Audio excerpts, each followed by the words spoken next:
Programme ذرا سوچئے، اور آج کا جو موضوع ہے جس پر ہم بات کر رہے ہیں وہ ہے ایک non political organization overseas Pakistanis کی جانب سے بنائی گئی، اور سانا جس کا نام ہے. تو اس سے پہلے ان کے جنرل سیکریٹری بات کر رہے تھے، اور اب انہی کے ہی کینیڈا چیپٹر کے ہمارے ساتھ موجود ہیں ذوالفقار علی خواجہ صاحب. ان کو ویلکم کہیں گے. آپ ایڈوکیسی رائٹ کمیٹی کے ممبر ہیں. تو سر خوش آمدید کہتا ہوں میں آپ کو پاک الرٹس پہ. سر آپ سے پہلے ہم بات کر رہے تھے کہ پاکستان میں دو رائے پائی جاتی ہیں.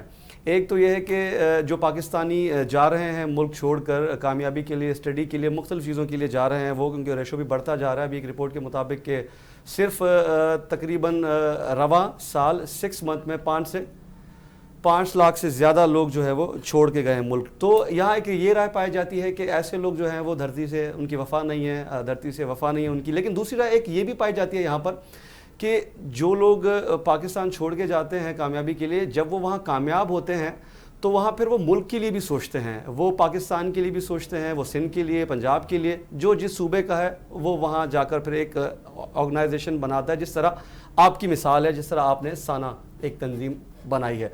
تو اب مزید اس کے حوالے سے کچھ سوالات آصف صاحب کے پاس بھی ہیں، تو میں ان کو بھی موقع دینا چاہوں گا کہ وہ بھی کچھ پوچھ سکیں آپ سے. جی ذوالفقار صاحب السلام علیکم. وعلیکم السلام آصف صاحب. جی welcome to in our programme. Zulfiqar صاحب یہ بتائیں کہ اگر سانا کے حوالے سے بات کر رہے ہیں تو ایڈوکیسی اینڈ رائٹس کمیٹی جو ہے آپ ان کے دیکھ رہے ہیں ساری چیزیں، تو سندھ میں جو ہیومن رائٹس کے حوالے سے اگر بات کریں، انسانی حقوق کی بات کریں اور دوسرے جو مسائل ہیں، تو اس حوالے سے سانا کا کیا رول ہے؟ آصف صاحب بہت اچھا سوال کیا ہے. پہلے تو میں جو ہے نا تھوڑی سی تصدیق کر دوں کہ جو ہماری کمیٹی ہے ایڈوکیسی اینڈ رائٹس کمیٹی، وہ سانا کی ایک کمیٹی ہے، میں اس کا چیئرمین ہوں. ٹھیک.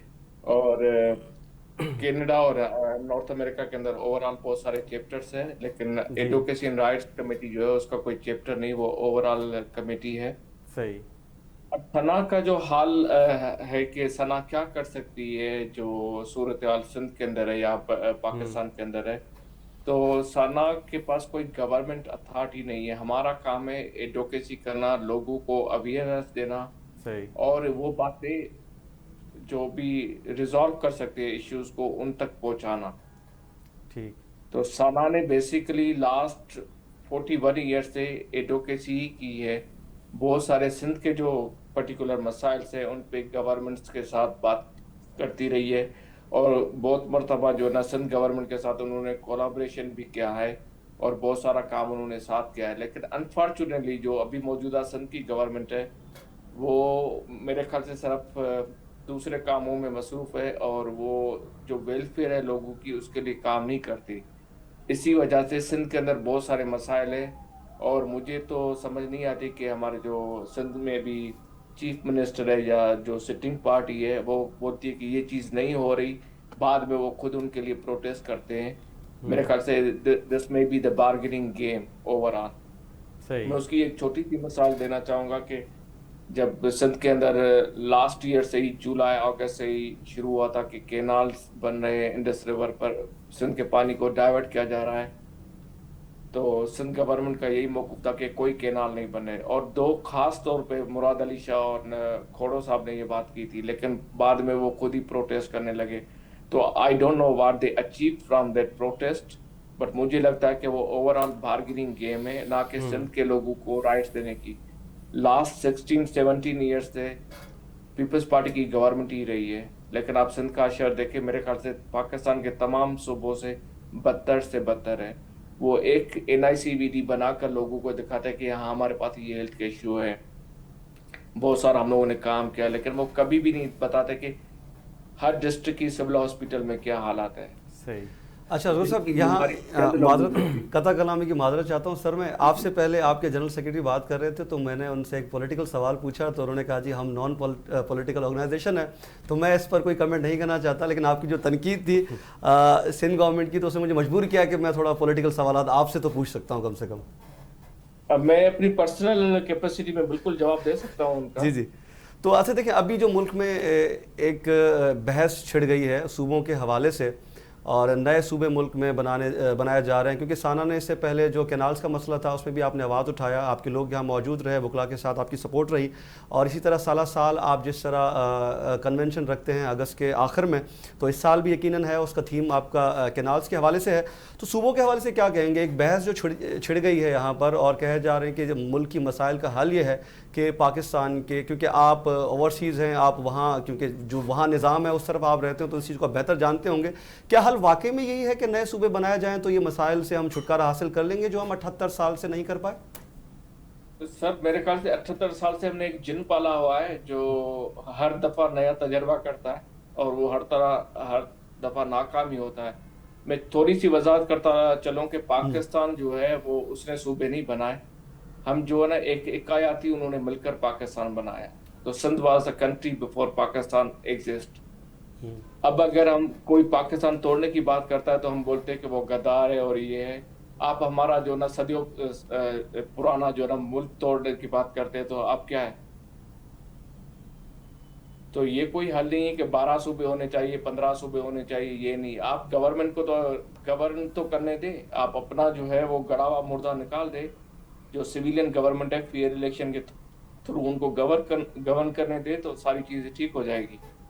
آپ ہر مرتبہ نیا تجربہ لے کر آتے ہو، کبھی آپ 1 یونٹ بناتے ہو، کبھی دوسری چیزیں لاتے ہو، مارشل آرٹس لاتے ہو، تو ان کو چھوڑ دو، آپ لوگوں کو حکومت کرنے دو، آپ نکل کے جو آپ کا اصل کام ہے وہ کرے تو ساری چیزیں ٹھیک ہو جائے گی۔ میں البرٹا میں رہتا ہوں، کینیڈا کا بہت بڑا صوبہ ہے، اونٹیریو جتنا تو بڑا نہیں ہے، لیکن یہاں اگر آپ ڈرائیو کرنا چاہیں اونٹیریو کے ایک کونے سے دوسرے کونے سے تو آپ کو 2 دن لگیں گے ڈرائیو کرنے میں۔ تقریباً 2500 کلومیٹر آپ ڈرائیو کرو گے تب دوسرا صوبہ آئے گا۔ تو یہاں تو ایسا کوئی ایشو نہیں ہے کیونکہ یہاں سویلین گورنمنٹ ہے۔ اب سویلین گورنمنٹ کو آپ کام کرنے نہیں دیتے ہو، پر نئی چیزیں روز لے آتے ہو کہ یہ صوبہ ہونا چاہیے، وہ صوبہ ہونا چاہیے۔ میرے خیال سے صوبہ مسئلے کا حل نہیں ہے، صرف سپرمیسی ہونی چاہیے پبلک کی اور لوگوں کو گورن کرنے دیا جائے جو ان کے رائٹس ہے، تو میرے خیال سے یہ مسئلے نہیں ہوں گے۔ اچھا ذوالفقار صاحب یہ بتائیں کہ دیکھیں کہ اگر ماضی کا ہم مثال لیں تو 1 یونٹ بنایا گیا، 1 یونٹ میں یہ اسی لیے بنایا گیا کہ چاروں صوبوں کے جو 1 یونٹ بنایا جائے اور ساری جو ایڈمنسٹریٹو ہے کنٹرول کی جائے، لیکن اب یہ جو صوبوں کا کہہ رہے ہیں کہ صوبے بنائیں گے تو پاکستان کے مسائل حل ہوں گے، آپ کیا سمجھتے ہیں کہ آپ بتائیں کہ کینیڈا میں کتنے صوبے ہیں اور وہاں کی ایڈمنسٹریٹو کیسی ہے، اور یہاں پہ جو انہوں نے شوشہ اٹھایا ہے کہ صوبے بنانے سے مسئلے حل ہو سکتے ہیں، تو آپ کیا کہیں گے؟ سر کینیڈا بہت بڑا کنٹری ہے تو اس کے 10 صوبے اور 3 ٹیریٹری ہے۔ ٹھیک، کچھ صوبے بہت چھوٹے ہیں، کچھ بہت بڑے ہیں، تو جو بہت بڑے صوبے ہیں ان میں کوئی گورنمنٹ کا مسئلہ نہیں ہوتا۔ گورنمنٹ میں آپ کو کیا کرنا ہے کہ آپ کو صوبے توڑ کے جو ہے نا فائدہ ملے گا، آپ لسانی فساداتی پھیلاؤ گے اور کیا کرو گے؟ اور میرے خیال سے یہ زیادہ تر کنٹرول ہی چاہتے ہیں کہ ہر چیز پہ ان کا ہی کنٹرول ہو۔ 90% تو میرے خیال سے کنٹرول آلریڈی ان کا ہے جو صوبے بنانے کی بات کریں، باقی 10% پہ بھی وہ کنٹرول ہی چاہتے ہیں۔ وہ بس پاکستان میں پہلے بھائی نے جیسے بات کی کہ پاکستان سے لوگ مائگریٹ ہو رہے، آپ لوگوں کو رہنے کے لیے جو آمادہ نہیں کرتے ہو، لوگوں کے لیے اتنے مسائل پیدا کیے تو لوگ کہاں جائیں؟ پھر تو چھوڑے گے نا ملک۔ اچھا ذوالفقار صاحب، یہ میرا ایک سوال ہے کہ ایڈوکیسی رائٹ کمیٹی کے آپ چیئرمین ہیں، تو آپ بتائیں کہ سندھ کے جو مسائل ہیں اس کے حوالے سے آپ کا کیا رول ہے as a advocacy right committee کے؟ سر جو سندھ کے مسائل ہیں، ایکچولی جو ایڈوکیسی رائٹ کمیٹی لاسٹ 2 سال سے کام کر رہی ہے اور ہر الیکشن کے بعد نیا چیئر آتا ہے، تو جب یہ الیکشن لاسٹ ٹائم سنا کے ہوئے تھے تو ایز اے فیبروری میں ہم لوگوں نے جو ہے نا نئی جو قیادت ہے وہ منتخب کی، اس میں چیئرمین بنا، لیکن it was a reaction, it was a time when canal کا ایشو بہت پیک پہ تھا۔ تو ہم نے جو ہے نا اویئرنیس کے لیے سیمینار بھی کرائے، اور ہم نے خالی یہ نہیں کہ ہم سارے سندھی مل کر بیٹھے، ہم نے جو ایکسپرٹ ہے، میں بات کرنا چاہوں گا حسن عباس صاحب کی، اور ہمارے ایکسپرٹ نصیر میمن اور ایاز لطیف علی، جو ان کو مدعو کیا تھا ہمارے پہلے سیمینار میں، اور جو لائرز تھے ہمارے ببلو پہ دھرنے میں بیٹھے تھے، ہم نے ڈائریکٹ لائیو سیشن ہم نے سندھ کی عوام اور جو یہاں پہ سندھی ڈائسپورا رہتے ہیں